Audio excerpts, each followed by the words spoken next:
Friends, welcome to GMR study circle. Friends, మనం ఈ వీడియోలో డైలీ కరెంట్ అఫైర్స్లో భాగంగా ఆగస్ట్ 28, 29, 2025 కరెంట్ ఈవెంట్స్ డిస్కస్ చేసుకుందాం. మరి ఈరోజు చాలా ఇంపార్టెంట్ కరెంట్ ఈవెంట్స్ ఉన్నాయి. మరి డీటెయిల్స్లోకి వెళ్ళే ముందు ఈ వీడియో లైక్ చేయండి.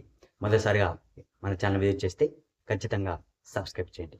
మరి డీటెయిల్స్లోకి వెళ్ళిపోతే ఈరోజు మొదటి కరెంట్ ఈవెంట్ కన్నా చూస్తే టోల్ ప్లాజా ఉద్యోగుల పిల్లల విద్యను ప్రోత్సహించడానికి నాయి ప్రవేశపెట్టిన పథకం ఏమిటి? Option A project Avarohan, option B project Arohan, option C project Indradhanush, option D project Rising Star. దీనికి సరైన సమాధానం ఆప్షన్ బి ప్రాజెక్ట్ ఆరోహన్.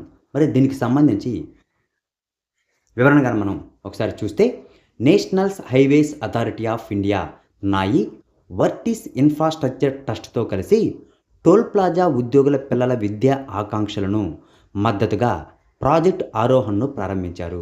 దీని కార్యాలయం అనేటువంటిది న్యూఢిల్లీలో ఉంటుందన్నమాట. సో నాయి ప్రధాన కార్యాలయం ఎక్కడ ఉంటుందంటే న్యూఢిల్లీలో ఉంటుంది. మరి దీనికి సంబంధించి నిధులుగాను ఒకసారి చూస్తే ఈ ప్రాజెక్టు మొదటి దశకు అంటే 2025-26 ఆర్థిక సంవత్సరానికి 1 కోటి నిధిని కేటాయించబడింది. ఈ ప్రాజెక్టు 11వ తరగతి నుంచి వారి గ్రాడ్యుయేషన్ చివరి సంవత్సరం వరకు 500 మంది విద్యార్థులను కవర్ చేయడం ఈ ప్రాజెక్ట్ యొక్క లక్ష్యం అన్నమాట. మరి 2025-26 ఆర్థిక సంవత్సరానికి ₹1200 స్కాలర్షిప్ను అందిస్తుంది. అదనంగా పోస్ట్ గ్రాడ్యుయేట్ మరియు ఉన్నత చదువులు చదువుకునే వారికి 50 మంది ప్రతిభావంతులైన విద్యార్థులకు ఒక్కొక్కరికి ₹50,000 స్కాలర్షిప్ అందుతాయి. ఫ్రెండ్స్, ఇక్కడ నాయి ప్రవేశపెట్టిన పథకం ఆపరేషన్ ఆరోహణ్. మరి ఇది ఏ తరగతుల వారికి ఎంత స్కాలర్షిప్ ఇస్తారని కూడా అడగొచ్చు అనమాట. సో ఇక్కడ చూడండి, 11వ తరగతి నుంచి గ్రాడ్యుయేట్ వరకేమో 500 మంది విద్యార్థిని సెలెక్ట్ చేస్తారు. ₹12,000 స్కాలర్షిప్ ఇస్తారు సంవత్సరానికి. అదే మాదిరిగా పోస్ట్ గ్రాడ్యుయేట్ మరియు ఉన్నత చదువుకునే వరకేమో 50 మందిని సెలెక్ట్ చేస్తారు. ఒక్కొక్కరికి ₹50,000 స్కాలర్షిప్ ఇస్తారు. సో ఇది పాయింట్. నెక్స్ట్, దీనికి సంబంధించి ఒక క్వశ్చన్గా మనం చూస్తే నాయి chairman national highways authority of India ప్రస్తుత చైర్మన్ ఎవరు అని కానీ చూస్తే సంతోష్ కుమార్ యాదవ్. మరి దీన్ని అసలు నాయిని ఎలా స్థాపించారు అని కానీ చూస్తే నాయి చట్టం 1998 ద్వారా ఈ నేషనల్ హైవేస్ అథారిటీ ఆఫ్ ఇండియాలో స్థాపించబడింది. సో నాయి చట్టం 1998 ఆధారంగానే ఈ నాయిని స్థాపించడం జరిగింది. మరి రెండో కరెంట్ ఈవెంట్ కానీ చూస్తే ఇంపార్టెంట్ కరెంట్ ఈవెంటు 19వ ప్రపంచ ఆర్చరీ యూత్ ఛాంపియన్షిప్ 2025 పథకాల పట్టికలో భారత్ ఎన్నో స్థానంలో నిలిచింది? ఆప్షన్ ఏ 1వ స్థానం, ఆప్షన్ బి 2వ స్థానం, ఆప్షన్ బి 3వ స్థానం, ఆప్షన్ డి 4వ స్థానం. మరి దీనికి సరైన సమాధానం ఆప్షన్ బి 2వ స్థానంలో నిలిచింది. మరి వివరణగా వెళ్ళిపోతే దీనికి సంబంధించి ఈ ఈవెంట్ అనేటువంటిది 19వ ప్రపంచ యూత్ ఆర్చరీ ఛాంపియన్షిప్ 2025 ఇది ఎక్కడ జరిగిందంటే ఆగస్టు 17 నుంచి 24 వరకు కెనడాలోని విన్నీపెగ్లో జరిగింది. దీన్ని నిర్వహించే సంస్థ ప్రపంచ ఆర్చరీ WA అన్నమాట. ఇది ఎక్కడ ఉంటుందంటే లౌసాన్ స్విట్జర్లాండ్లో ఉంటుందన్నమాట. మరి దీంట్లో ఈ సంవత్సరం 63 దేశాల నుంచి 570 మంది ఆర్చర్లు పాల్గొన్నారు. మరి భారతదేశం ఈ పథకాల పట్టికలో 8 పథకాలు సాధించింది. ఆ 8 పథకాల్లో 4 స్వర్ణాలు, 2 రజతం, 2 కాంస్యాలు. సో ఇట్లా 8 పథకాలు సాధించి ర్యాంకుల్లో వచ్చేసరికి 2వ స్థానంలో నిలవడం జరిగిందన్నమాట. మరి దీనికి సంబంధించి మనం మొత్తం అసలు ఈ పథకాల పట్టికను గమనిస్తే ఫస్ట్ ర్యాంకు దక్షిణ కొరియా మొత్తం 17 పథకాలు సాధించింది. దాంట్లో 7 స్వర్ణాలు సాధించింది అనమాట. రెండో ర్యాంకు మన భారతదేశం ఉంది, మొత్తం 8 పథకాలు, దాంట్లో 4 స్వర్ణాలు. మూడో ర్యాంకు USA మొత్తం 6 పథకాలు, దాంట్లో 4 స్వర్ణాలు. సో ఇట్లా భారతదేశం పథకాల పట్టికలో 2వ స్థానంలో ఉంది. ఫస్ట్ ఉత్తర కొరియా, థర్డ్ వచ్చేసరికి USA. మరి 2027లో ఇది ఎక్కడ జరుగుతుంది? ఈ యొక్క ప్రపంచ ఆర్చరీ యూత్ ఛాంపియన్షిప్ అనేటువంటిది అంటే టర్కీలోని అంటియాలా అనేటువంటి ప్రాంతంలో జరుగుతుంది. సో టర్కీ అని గుర్తుపెట్టుకోవాలి, మనకి ఎంత వద్దు, టర్కీయే. నెక్స్ట్, భారత్ విజేతలు ఈ పథకాల పట్టికలను మనం ఒకసారి గమనిస్తే భారత్ నుంచి స్వర్ణ పథకం సాధించిన వాళ్ళు అండర్ 18 మహిళల వ్యక్తిగత విభాగంలో శారవరి షిండే, ఇంక బంగారు పథకం వచ్చింది. నెక్స్ట్, అండర్ 21 పురుషుల జట్టుగాను చూస్తే కుశాల్ దలాల్, అపరా మిహార్ నితిన్, గణేష్ మణిరత్నం, తిరుమూరు. సో వీళ్ళకి బంగారు పథకం వచ్చింది. నెక్స్ట్, అండర్ 18 పురుషుల జట్టుగాను చూస్తే మోహిత్ దాగర్, యోగేష్ జోషి, దేవాంశ్ సింగ్ వీళ్ళకి బంగారు పథకం వచ్చింది. నెక్స్ట్, అండర్ 21 మహిళల వ్యక్తిగతంలో కానీ చూస్తే చికిత్స తనిపర్తి. సో, వీళ్ళకి బంగారు పతకం రావడం జరిగింది. మరి ఇక్కడ మనకు ఒక ఇంపార్టెంట్ నోట్ కూడా ఉంది. ఐర్లాండ్‌లోని లిమెరిక్‌లో జరిగిన 2023 ఎడిషన్‌లో భారతదేశం 6 బంగారు పతకాలతో ఈ జాబితాలో అగ్రస్థానం నిలిచిందన్నమాట. సో, 2023లో ఏమో మనం ఫస్ట్ ప్లేస్‌లో ఉన్నాం. ఇప్పుడు 2025కి వచ్చేసరికి సెకండ్ ప్లేస్‌లో ఉన్నామన్నమాట. సో, ఇది బాగా గుర్తుంచుకోవాల్సింది. నెక్స్ట్ మూడో కరెంట్ ఈవెంట్ గన వెళ్ళిపోతే ఫిడే వరల్డ్ కప్ 2025 లేదా చెస్ ప్రపంచ కప్‌కు భారత్‌లోని ఏ రాష్ట్రం ఆతిథ్యం ఇవ్వనుంది?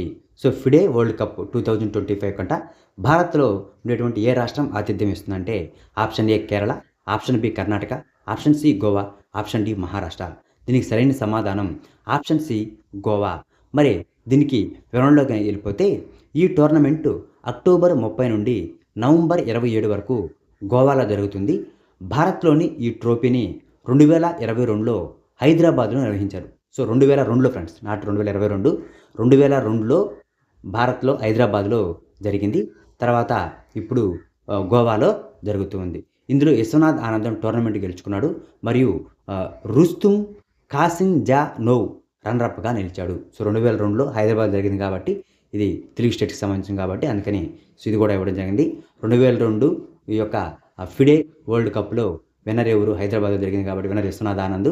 రన్నర్ వచ్చేసరికి కాసింజానోవ్ రన్నర్‌గా నిలవడం జరిగింది. సో, రుస్తుం అని గుర్తుపెట్టుకోండి. రుస్తుం కాసింజానోవ్. నెక్స్ట్ దీనికి సంబంధించి ఒక క్వెషను. సో, అంతర్జాతీయ చెస్ దినోత్సవాన్ని ఏ రోజున జరుపుకుంటారు? సో, దీనికి సరైన సమాధానం జూలై 20న అంతర్జాతీయ చెస్ దినోత్సవం జరుపుకుంటారు. మరి ఈ 1924లో ఫిడేని సో, అంటే ఏంది ఆ యొక్క సంస్థ ఫిడేని ప్యారిస్‌లో స్థాపించబడింది. చదరంగాన్ని అంతర్జాతీయ క్రీడగా అధికారికంగా చేశారన్నమాట అప్పుడు. సో, 1924లో దీని యొక్క ప్యారిస్‌లో స్థాపించారు ఫిడేని. ఫిడే వరల్డ్ కప్ కదా ఇది. సో, దీన్ని అంతర్జాతీయ క్రీడగా అప్పుడు వీళ్ళు గుర్తించారన్నమాట. మరి నాలుగో కరెంట్ ఈవెంట్ గాని చూస్తే ఏ రోజున ప్రపంచ సరస్సుల దినోత్సవం లేదా వరల్డ్ లేక్ డేను జరుపుకుంటారు? Option A August 26, option B August 27, option C August 28, option D August 29. దీనికి సరైన సమాధానం ఆప్షన్ బి ఆగస్ట్ 27. మరి వివరంలోకి వెళ్ళిపోతే దీనికి సంబంధించి ప్రపంచవ్యాప్తంగా ఉన్న సరస్సులను రక్షించుకోవాలనే లక్ష్యంతో 1984 ఆగస్ట్ 27 మొదటి వరల్డ్ లేక్ కాన్ఫరెన్స్ జరిగింది. జపాన్లో షిగా ప్రిఫెక్చర్లో బివా సరస్సు ఒడ్డున ఈ సమావేశం జరిగింది. సరస్సుల నిర్వహణలో శాస్త్రీయ విధానాలను అనుసరించాలని ఇందులో దేశాలన్నీ తీర్మానించాయి. దీని జ్ఞాపకార్థం ఏటా ఆ తేదీని అంటే ఎప్పుడు ఆగస్టు 27వ తేదీని ప్రపంచ సరస్సు దినోత్సవంగా నిర్వహించాలని ఐక్యరాజ్యసమితి జనరల్ అసెంబ్లీ 2024 డిసెంబర్ 12న ప్రకటించింది. సో, 2025లో మొదటిసారిగా దీన్ని జరుపుకుంటున్నారు. సో, ఇంపార్టెంట్ ఫ్రెండ్ ఇది. సో, ఫస్ట్ టైం కాబట్టి దీనికి సంబంధించి అడగడానికి కొద్దిగా ఆస్కారం ఉన్న ప్రశ్న అన్నమాట కాంపిటేటివ్ ఎగ్జామ్‌లో. సో, ఫస్ట్ ఈ యొక్క వరల్డ్ లేక్ డేని ఎప్పుడు జరుపుకుంటున్నారంటే ఈ సంవత్సరం 2025 నుంచి జరుపుకుంటున్నారు. మరి ఈ 2025 యొక్క థీమ్‌గా చూస్తే lakes the life blood of our planet అని చెప్పి నినాదంతో దీన్ని జరుపుకున్నారు. So, lakes the life blood of our planet. మరి ఐదో కరెంట్ ఈవెంట్ కానీ చూస్తే ఇటీవల WHO ఏ దేశమును రూబెల్లా రహిత దేశంగా ప్రకటించింది?